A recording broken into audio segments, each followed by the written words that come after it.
So with the NBA trade deadline coming to a close, and we have seen every trade that has happened throughout the trade deadline, it's been pretty insane. But a move that, has kind of gone under the radar, probably because it's only been less than 24 hours as of recording this since the trade happened, was the Jonathan Kuminga trade. Now, most people were talking about Porzingis to the Warriors and just Kuminga just leaving the Warriors in general.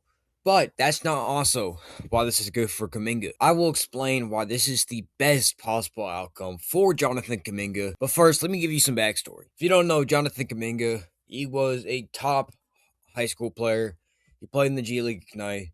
He went top 10 in the NBA 2021. And he looked like a future star out there. But then he comes to the Golden State Warriors, who won 4 championships in like 10 years. And he's a young player and he doesn't get much playing time. And the Warriors management don't like him.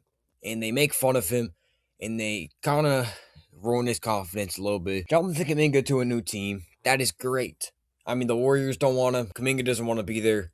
That's great. But the team he goes to is the Atlanta Hawks, which, if you didn't know, are a pretty decent young team. I mean, obviously they have Dyson Daniels, Reese Shea, who was just the first overall pick, but it looks like the Hawks already want to trade him. You could say Nickeil Alexander-Walker is still technically a young player. I mean, he's like 27. He's a pretty good young guard. He actually kind of resembles Shea's game, where it just doesn't look like he has that much of a bag. He just does whatever the fuck he does out there. You have Onyeka Okongwu, who the Hawks also kind of don't want. I don't know. But of course, you also have Jalen Johnson, who, apart from being one of the most physically gifted players in the league, who can rebound, defend, and shoot at a high level, he's also a very gifted passer. Now, why is that good, you may ask? Well, Jonathan Kuminga could work really well next to a big forward who can pass. I mean, the spacing, is kind of a big issue, but Kuminga's still like 22, so he still could just develop that jumper. And you give Kuminga that role, and you get that pick and roll with Nickeil or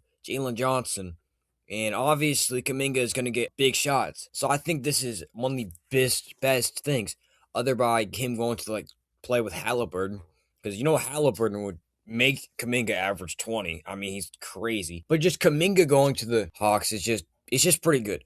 It's just pretty good to see for Kuminga, who I used to not really care about, but I kind of been rooting for him ever since the Warriors have kind of just not been nice to him, I guess. But I'm rooting for you, Kuminga. If you're watching this, obviously you're probably not going to be watching this. The chances of that is very low, but I just wanted to come out and say, Kuminga, I think he'll play really well on the Atlanta Hawks. I think it'll be really good. Also, there are lots of other trades, so stay tuned because I'm making more trade deadline videos. Anyways, if you're new here, please subscribe. I would appreciate it so much. I hope you had a great day.